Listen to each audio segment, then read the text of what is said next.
Good question. But there is something that we can pick from this happening today. If you look at party politics in Ghana, independent candidates have not been successful in winning election. That is a fact. And the fact is simply based on the grounds that party traditions are too strong for independent candidates to survive. It is even worse where you want to have even a third force, which people clamor for in recent times, and they believe that is going to be the game changer.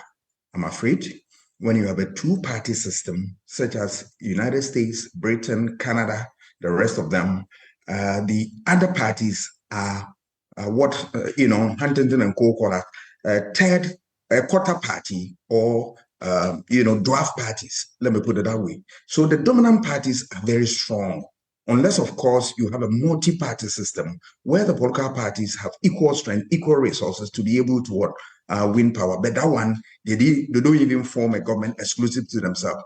But back to the issue, what Alan Chamating's decision now, what it poses in terms of danger for the NPP is that, look, he's a stalwart, a giant in the party.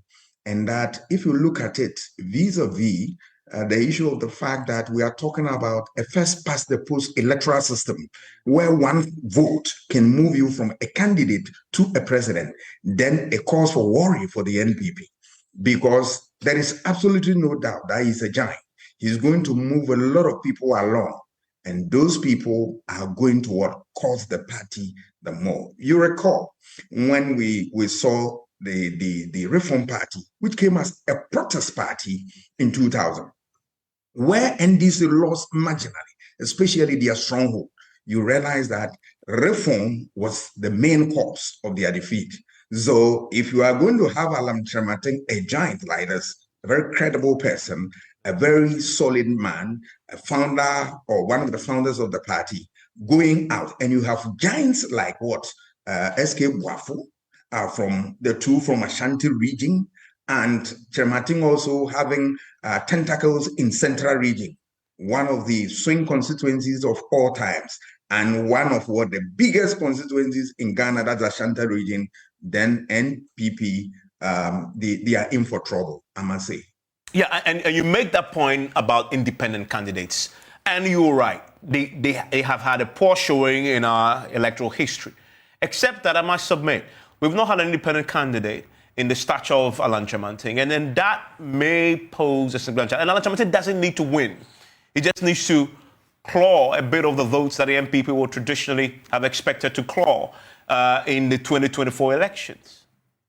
Yes, what you are saying is perfectly true, because the only chance for him, as Chamating, is that he can really rock the boat of the NPP. And when it gets to the fact that he's able to push the election to a second round, that is where he put the cards on the table. And then you begin for maybe a coalition government or all-inclusive government and all that. So it's a tactical decision he has taken, and they should not look at it lightly at all, because he's a giant. And I can tell you, he can rock the boat of the NPP.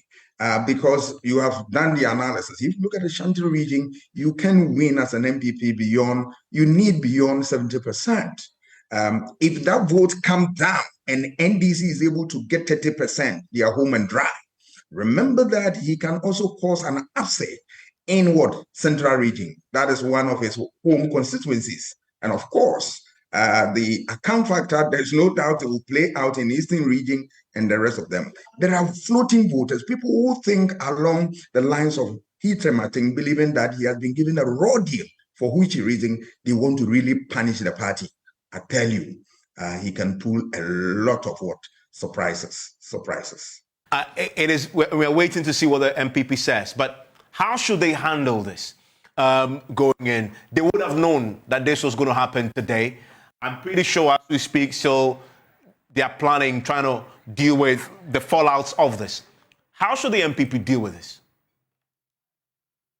Too late in the day. They can talk to him to get him rescind his decision. That is a fact. But what they have to do as a party is to be able to put in a strategy a strategy that will make sure that they tied all the notes around and then make sure that the party is on solid footing to be able to campaign effectively for the next election. It's a difficult, I must say, it's going to be a difficult thing for them in the sense that if you look at the economy, which is a main factor of voter choice, which has been mismanaged and brought us to the IMF one more time. I don't know what kind of message they want to channel. Even if the economy improves, people will tell you that it's the IMF which has a hand in that. So they need to develop all manner of strategy to be able to, assuage the pain of those who went through the superdelegate election. Remember, the superdelegate election brought a lot of pain. I have spoken to a lot of people within the Ashanti bloc, and they tell you that one painful thing that they saw was the vote in Ashanti, where 7 Ashantis who contested, about 3 were giving few votes, the rest scored 0. And that Dr. Baumia's hometown, actually nobody gained any vote except him. And for him, they believe that the ethnic card was played. And that this time around, when they get opportunity, they want to teach a lesson to him. If this is anything to go by, then you are going to see the ethnic card being played at this level. That's not what we wish and then we pray for. But hey, voters decide the way they want to vote. It doesn't matter what. 2, NPP should be tactical in going for the November 4 election, making sure that you don't create unnecessary pain. The issue of money being a factor in influencing election has really incurred the wrath of people. If they have a repeat of that, I'm afraid whoever emerges, they are going to what? If Baumia emerges as the victorious in that election, then it's going to be very, very difficult for them. So this time around, what that the party has to do is to be able to bring everybody on board, make sure that the institutions, the rules, the regulations governing the process are at play, and that irrespective of whoever crosses the line, the person is sanctioned and all that.